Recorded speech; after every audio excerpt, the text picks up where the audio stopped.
great are convenience meals when you're in a hurry. It's kind of like having a freezer meal, but all you need to do is add water or add milk or whatever, heat it up, and it's ready to go. So that is what we're going to do today.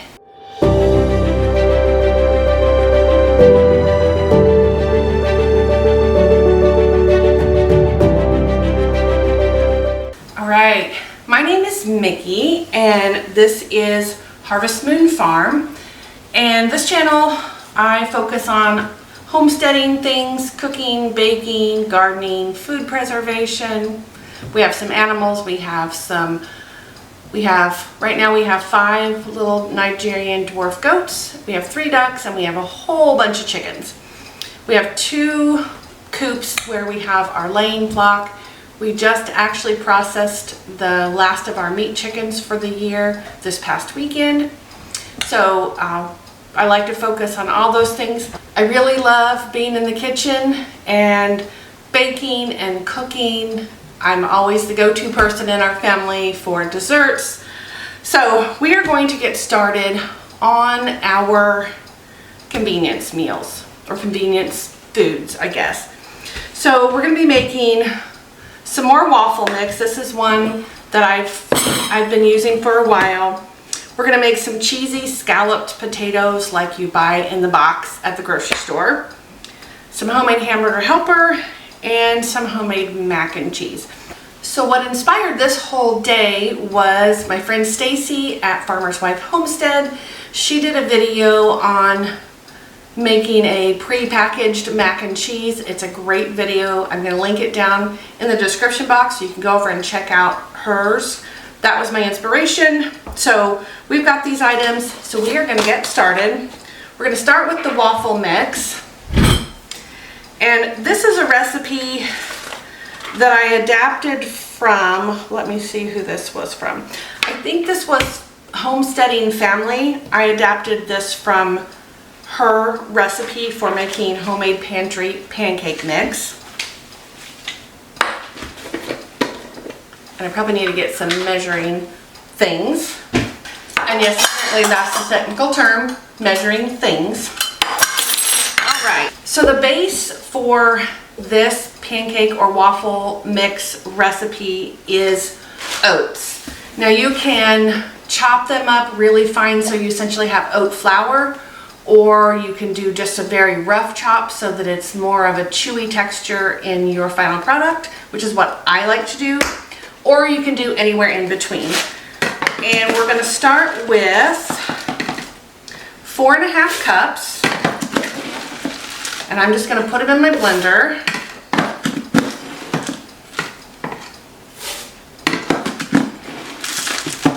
And I can't remember if I can get 1 or 2 recipes in my jar. I'll start with 1 and see. So I think that was 4. That's what happens when I talk while I'm counting. I lose track. So I'm just going to very roughly chop these up.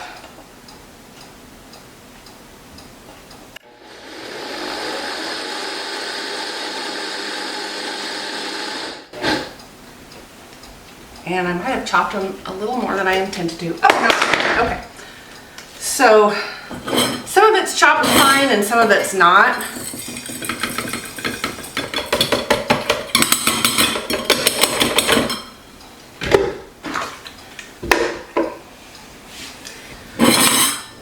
So to our oats, we are going to add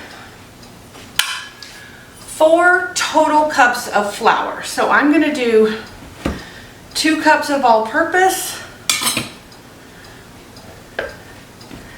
and 2 cups of whole wheat.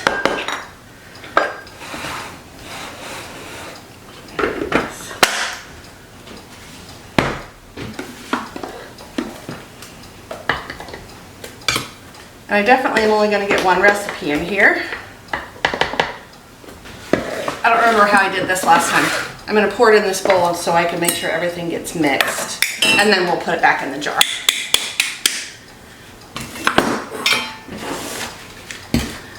To this, we want a 1/2 cup of protein powder. I'm using vanilla This is an organic, vegan. This is just what I have. You can use whatever you want. This just adds some protein, obviously, but it also, the vanilla adds just a little bit of sweetness, which means you can cut down on your sugar.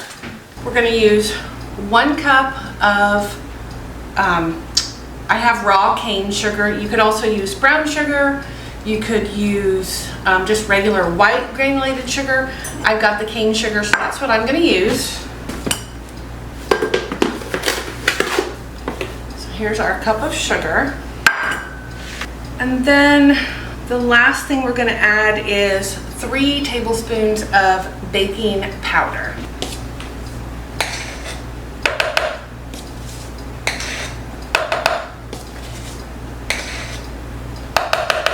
All right. Now, the original recipe from Homesteading Family, she also used cinnamon. I left the cinnamon out of mine because I don't want cinnamon in there unless I'm choosing to have a cinnamon pancake or waffle at that time, and then I can just add it when I mix up the dry ingredients with the wet.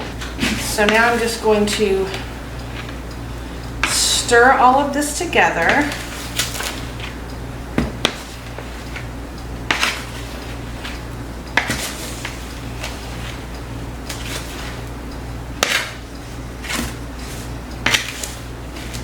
We're going to see how much we can actually get in our pan. I don't think I'm going to be able to get all of it in there, so I might have to use a second jar as well.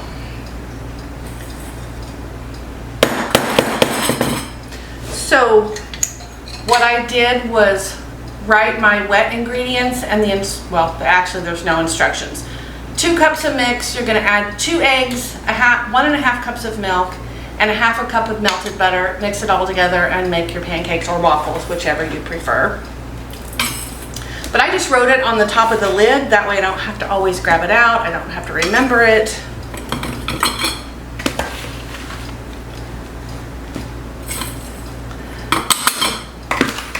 I will link this recipe, it's over on my blog, Harvest Moon Hearth and Home. Oh, and I'm going to have just a little bit too much for this jar. Whoa! All right. So, let me see here.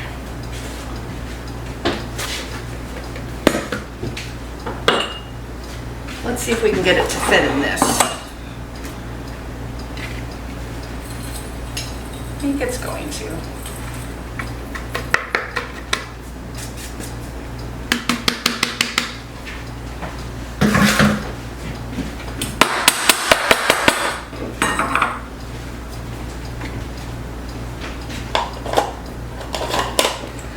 When I get ready to make the next batch of pancakes or waffles, I will start with this little jelly jar that's got the last of the dry stuff in it and use it first. So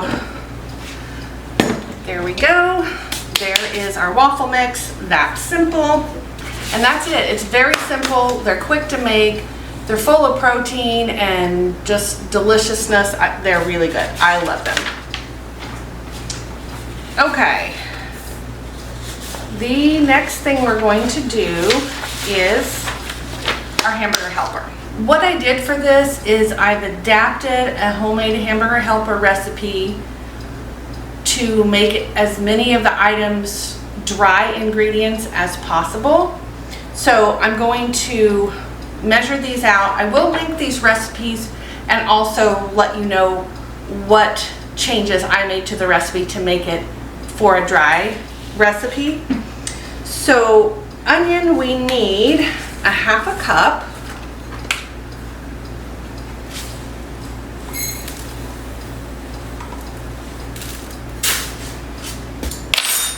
Teaspoon of garlic,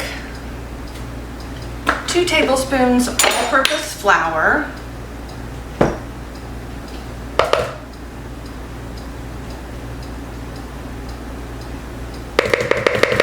1/3 cup of this tomato flavored chicken bouillon,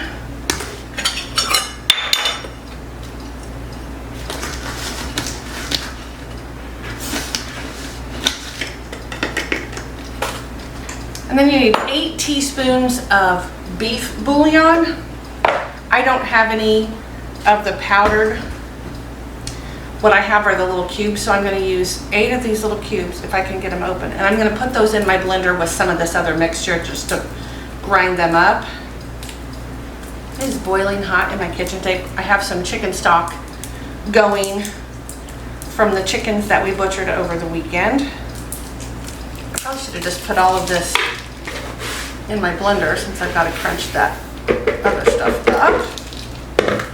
We're gonna a teaspoon of Italian seasoning. Oops, almost put it in the bowl. A teaspoon of seasoned salt.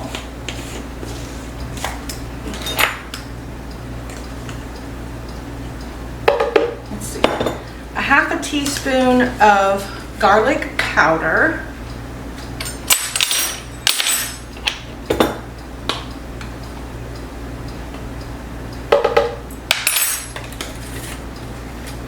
And a half a teaspoon of smoked paprika. So I'm going to blend this up just a little bit.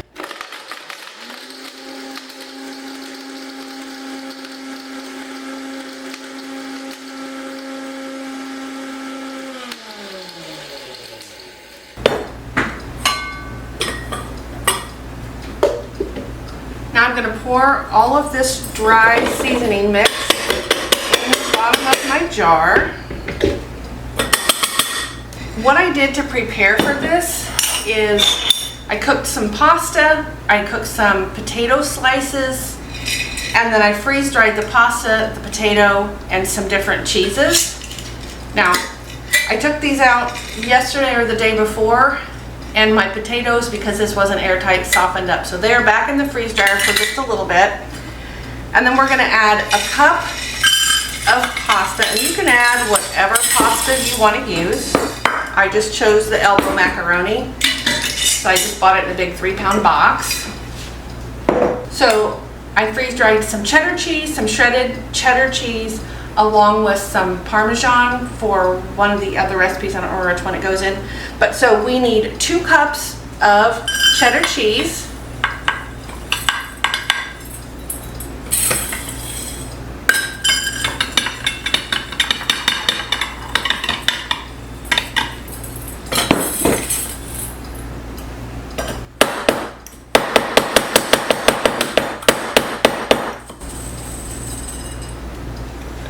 Okay, and there we go. There is our dry mix. So this would be like what you buy in a hamburger helper box. So when we get ready to cook this, we are going to, we're going to brown a pound of hamburger. We're going to add all of our mixture, and then we are going to add a cup of water and a half a cup of heavy cream or milk, whatever you want to use, and then any salt and pepper that you want to taste. Then I'm going to use a new lid, and I've got my vacuum sealer here. Just going to pop that on, push the button.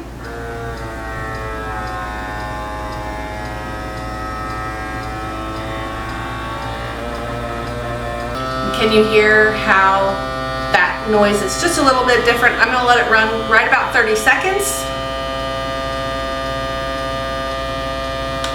Then I'm going to turn it off. And there we go. It's sealed, and so now I can just label the top with the rest of the instructions because it's very simple, and I'll know what I've got.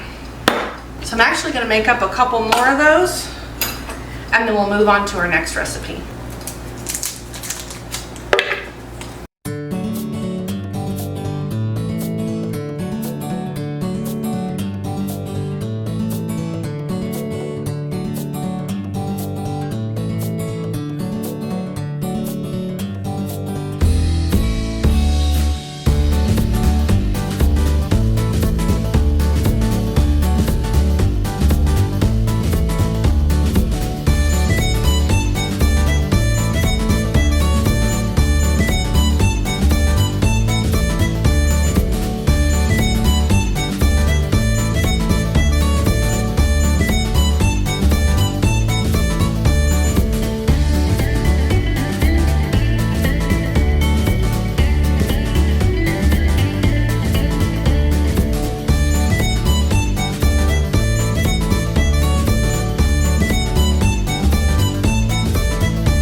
vacuum sealer is pretty nifty. I will go ahead and link this one in the description box. It just charges from a little USB, the USB-C or whatever they're called. So I'm gonna go ahead and charge that while I start working on the next recipe. And it didn't use all the charge just now. I just wanna go ahead and keep it charged while I move forward with these other recipes. So I'm gonna actually take these jars and I'm gonna write the instructions on them. I'm also gonna put the date, even though these will last for a long time. 1/2 cup cream, 1 cup water,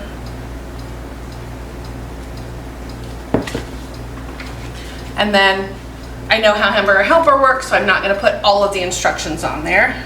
All right, so there are those.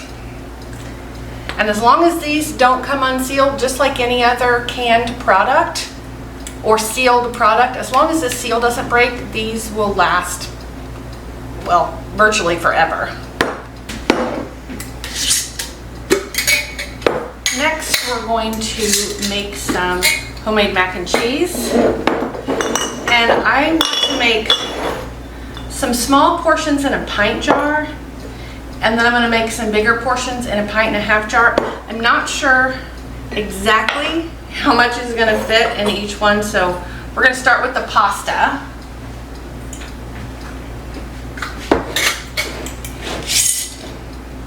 And for these smaller jars, we're gonna do 1 cup of pasta in each one.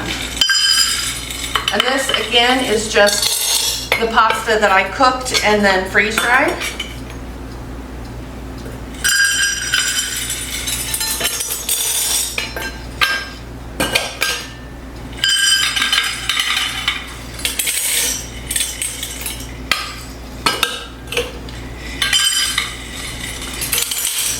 When I was watching Stacy's video, what prompted me to do this is because it's nice to have easy options when my grandkids are here, because, you know, little kids, they love pasta and chicken nuggets. So if I've got some homemade mac and cheese that all I've got to do is just basically, it's the same as opening a box of Kraft mac and cheese, that would be perfect.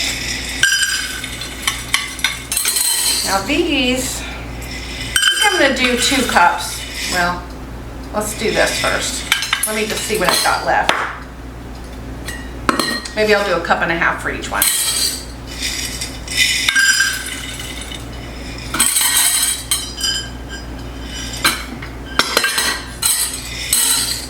There we go.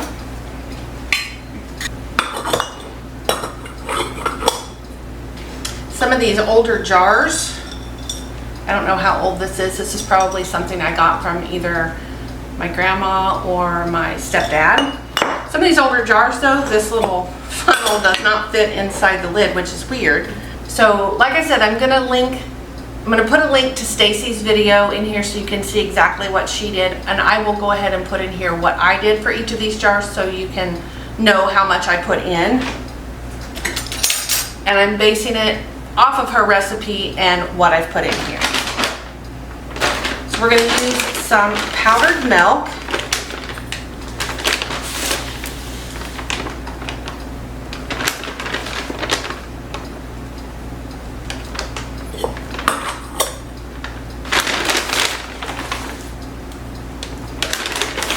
So for these small jars, I'm using 2.5 tablespoons. For the 1.5 pints, let me see. So I'm gonna do, I think I'm gonna just do 4 tablespoons and just call that good. Maybe the last one I'll do a little bit of a scant tablespoon.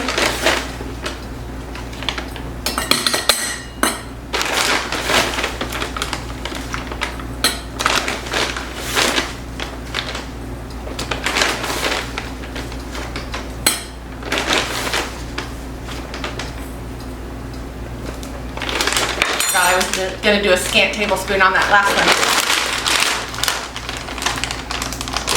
And this is just dry milk that you can buy in any grocery store.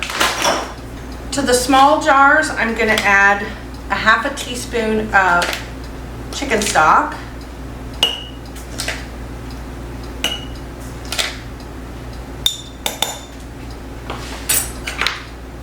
And I'm gonna add about, let's do 3/4 for the larger jars.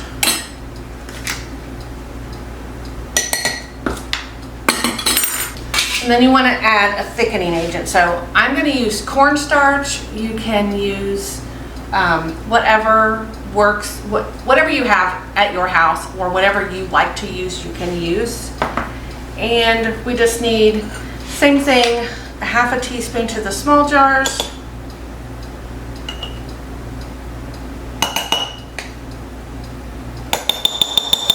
And 3/4 to these larger jars.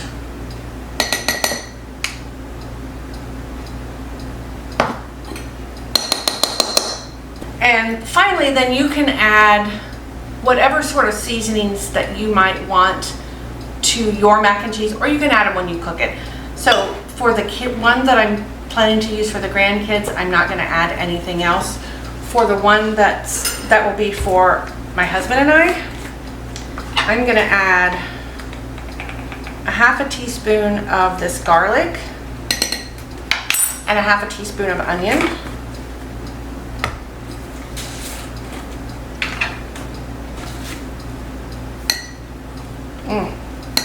That onion smells so good. Last, we need our cheese. So we're going to do a cup of grated cheese for a full recipe. So these smaller ones, I'm going to do a 1/2 cup. Does that fit? No, of course not. That'd be way too easy.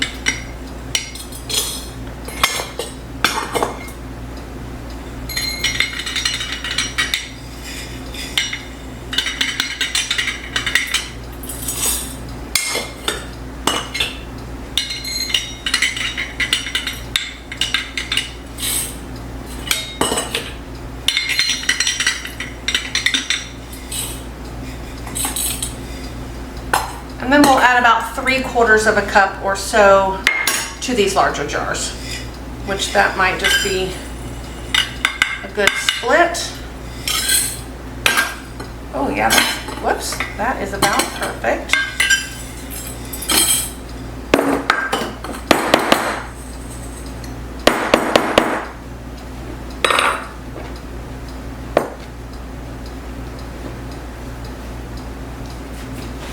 So I'm gonna have to freeze dry some more cheese before we do our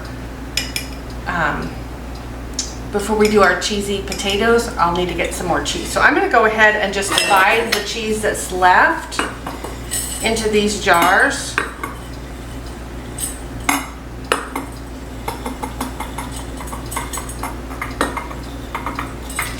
Whoops. There we go.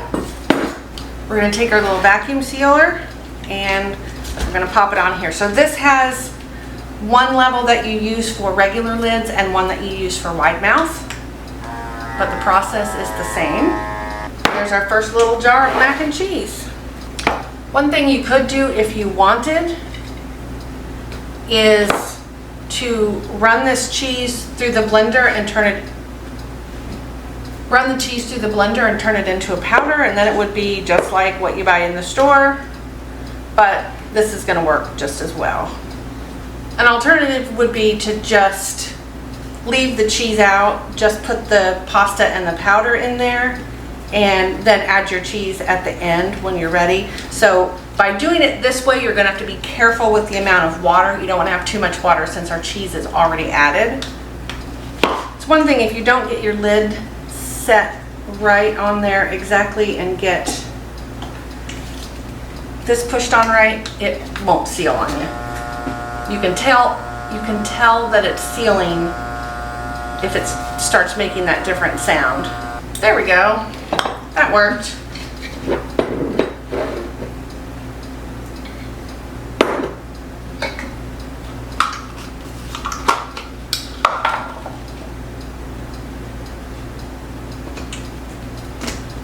Okay, we are back to go ahead and finish up our last recipe, which is the scalloped potatoes with cheese. The potato slices have gone through the freeze dryer again. This time I vacuum sealed the jar so that they would stay solid and not get soft from the air getting in. And then I did another freeze dryer load of the cheddar cheese, the shredded cheese, so that I would have some for this last recipe. And I honestly am not sure if this jar is going to be big enough. I might need to use some of my, you know what, I'm just going to start with those.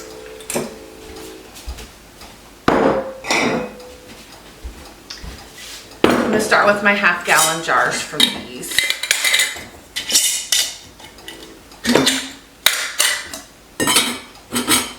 The first thing we're going to add is our potatoes.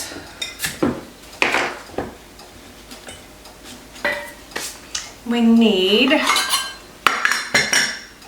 about 6 cups. So this is not going to want to get out of here, right? And 6 cups seemed like a lot. That's why I wasn't sure which jar I should use.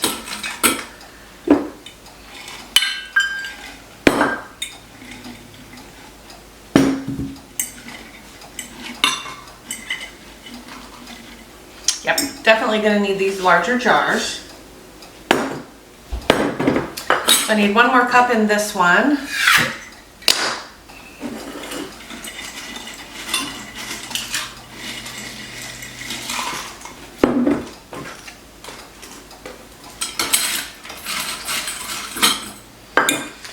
And this looks to be about the same amount, so I'm not going to dump these out and then measure them back in. The next thing we want to add is our seasonings. So the way I'm going to do this is I'm going to put some of these things in baggies and then put the baggies inside. That way we can keep some of these items separate from the potatoes so that we can put this recipe together the way it needs to be put together. So in 2 of these baggies,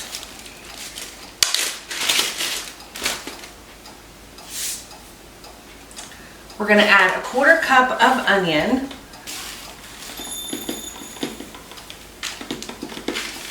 Oh, look at that, I spilled.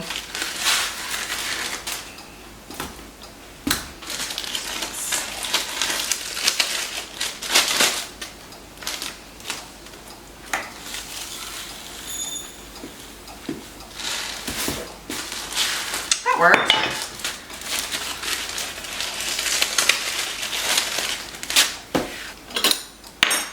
We want to add 2½ teaspoons of garlic, which is almost a tablespoon, so I'm just gonna use my tablespoon and just kind of eyeball it.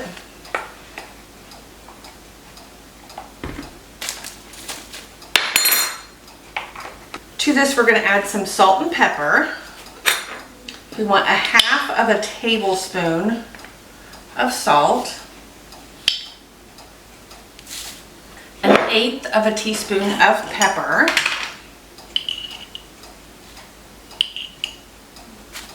1/8 teaspoon of cayenne pepper,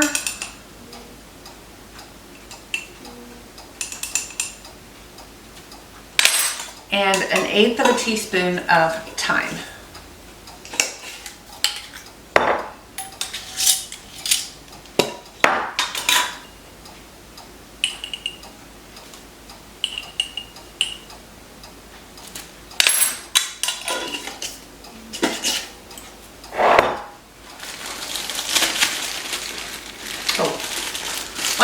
One more thing. We want 2½ teaspoons.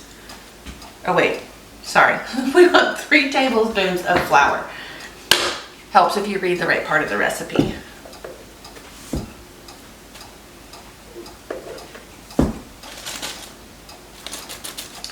And there's that one.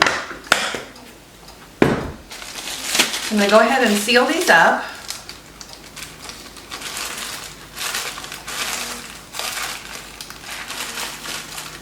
Sure that it's sealed really well. And then I'm going to stick this inside this jar just like this. Same with this one.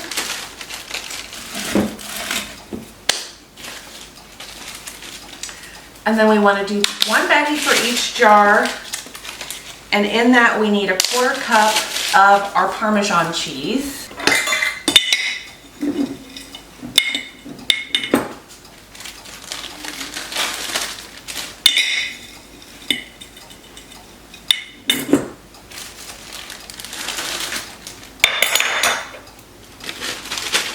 And we'll seal this up and put it in the jars. And there's no way, obviously, this would have fit in a quart jar. I usually have snack size baggies, which would have worked better probably for the cheese, for the Parmesan cheese and for the seasonings, but I'm out of snack baggies, and in fact those were my last sandwich baggies, so I'm putting the cheddar cheese in a quart bag. But if you've got smaller baggies, they would probably work better. And for cheddar, we're going to use 1½ cups.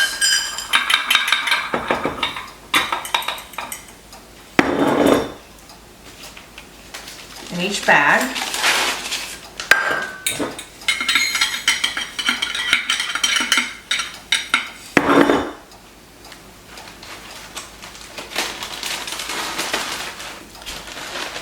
And then just like the other bagged up ingredients, we're just gonna hopefully make that fit. There we go. I want to try not to smash my potatoes because I don't want them to end up just in little crumbled pieces.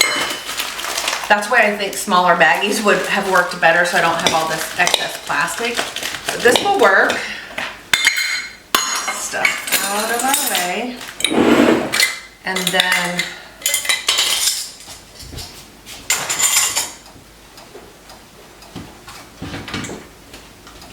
just like with our other jars, we're going to put a new lid on, if I can get a hold of it, and we're going to vacuum seal it.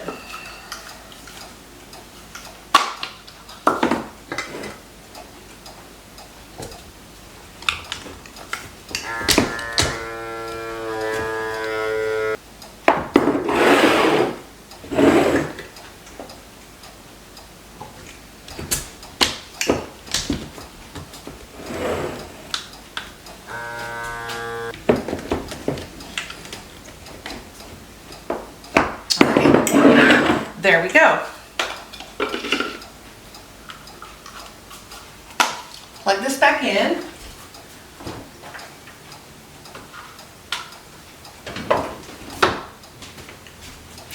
Now, when we cook these, I'm not going to be able to put all the instructions on the top of this jar, so I'll probably, what I might do is print it on a little card and just tie it around the rim of the jar. We are going to test one of these out, but I didn't plan my meals out very well to account for this, so we're going to do it tomorrow.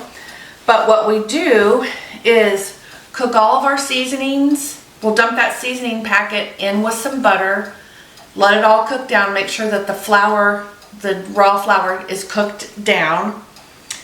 And then we will slowly add in 2 cups of cream. And the recipe says add a little bit, whisk it in really well, add a little bit, whisk it in really well. The recipe says it should take 2 to 3 minutes to get that whole 2 cups of cream into your mixture. If you add it all at once, you'll end up with lumpy cream sauce, and we don't want that. Once our cream sauce is ready, then we're going to go ahead and dump in our potatoes, and we're going to stir them in gently so we don't break them up into pieces. Like I said, you want them to be as whole as possible.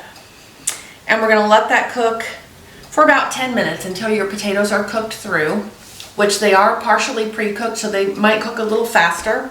We'll test that out tomorrow. Oh, I forgot a step. Before we add our potatoes, we'll add our Parmesan cheese. Stir that in until it melts. Then add our potatoes, cook those through. Then we're going to put it in a baking dish. We'll put a layer of the potatoes, half of our cheddar, a layer of potatoes, half of our cheddar, and then we're going to bake that.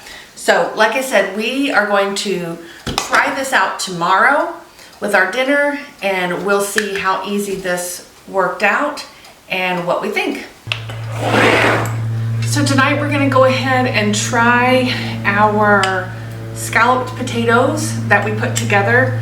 It's actually been a couple of days. My niece had her baby, and so it kind of threw off my schedule because I was spending some time at the hospital. So congratulations to her. Her first baby, beautiful baby boy, 7 pounds, 12 ounces, healthy, everybody's good. So we are going to get started on this recipe. So I did actually type up the instructions and put them on a little card size. I printed them on a little card size. I have not obviously put them on a card, but I'm going to use these for putting this together. So we've got our bag of cheddar cheese. We've got our bag of Parmesan cheese.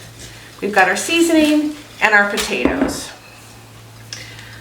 So we're going to move over to the stove so that we can put this recipe together.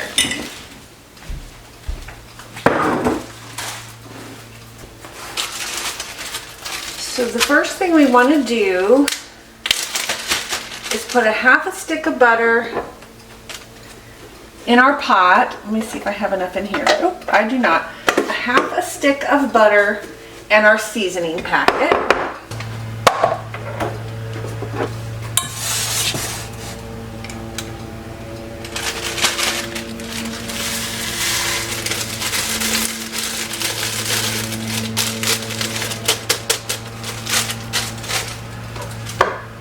We're going to go ahead and get our oven preheating to 400.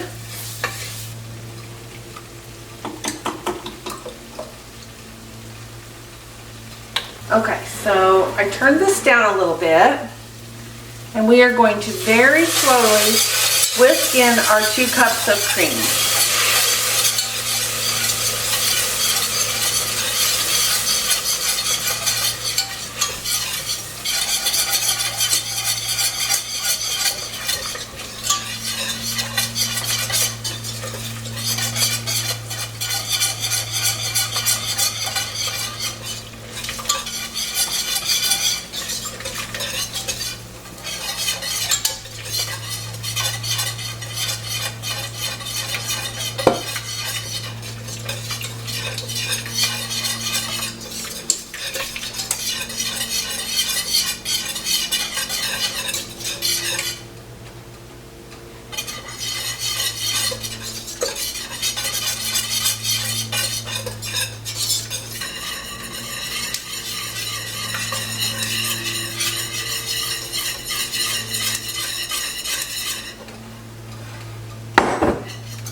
Alright, so that is nice and smooth, and we are going to now put in our Parmesan cheese packet,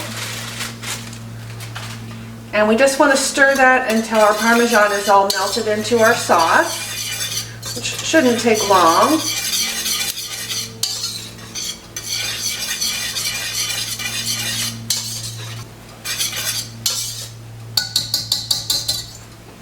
Now I'm going to very carefully stir my potatoes in.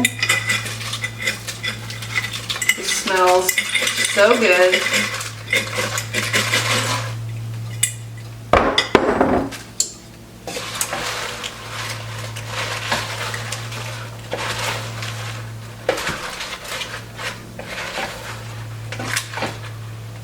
Try not to break these as much as possible. Got this all the way down on low, and we're going to cook this about 10 minutes. I'm going to give it a periodic stir because I don't want it to burn or scorch on the bottom.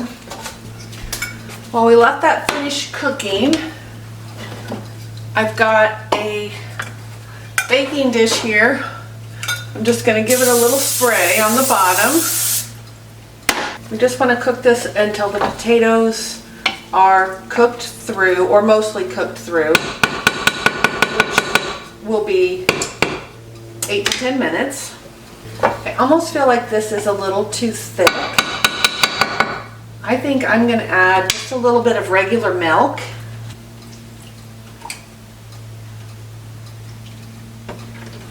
don't have the moisture that we would have naturally from the onions because I used dried.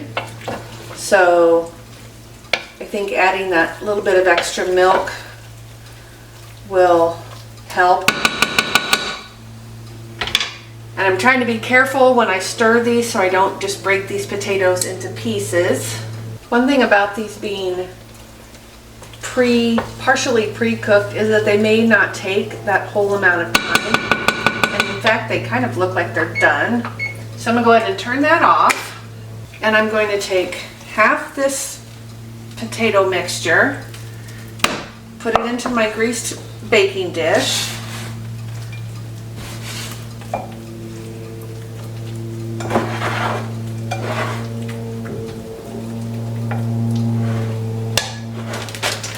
And then we're going to use half of our cheddar cheese and top it.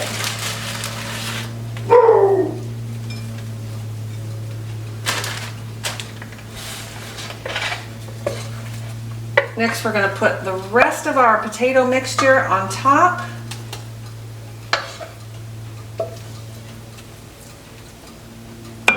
This pot is really heavy.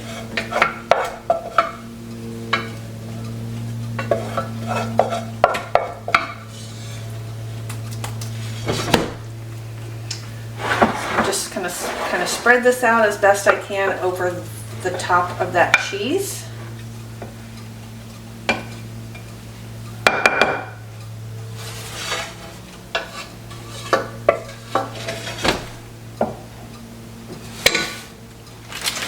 And then I'm going to take the other half of my cheddar and spread it over the very top of this dish.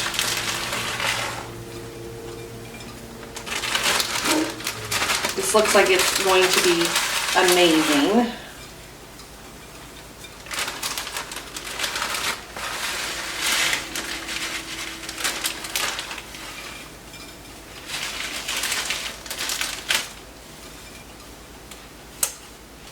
So our oven is preheated. We're going to put it in our oven, 400 degrees, and we're going to bake that about 40 minutes. Or until it's nice and bubbly on top and has a little bit of a brown crust.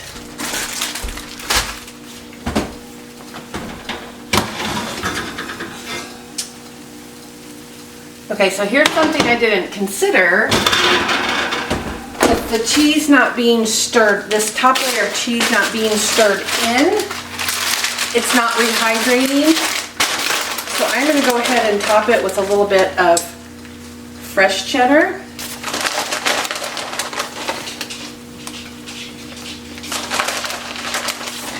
It'll just be a little extra cheesy, and there is never anything wrong with that. So I think next time I will put the freeze-dried cheese in the middle and and use regular fresh cheese on the top.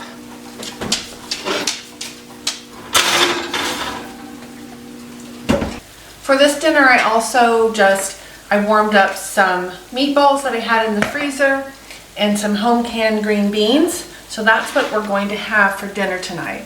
My husband's outside working, but I am going to try some of these potatoes.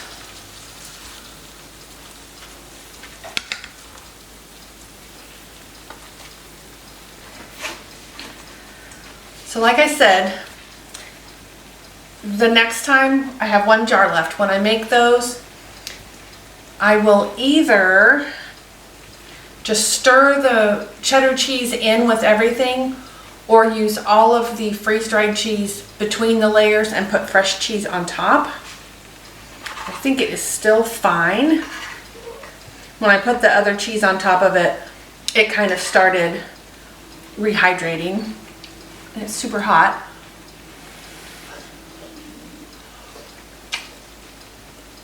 Ooh.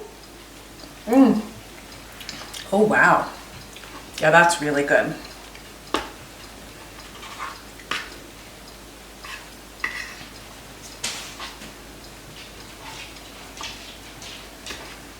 Anything potatoes and cheese in my book is delicious.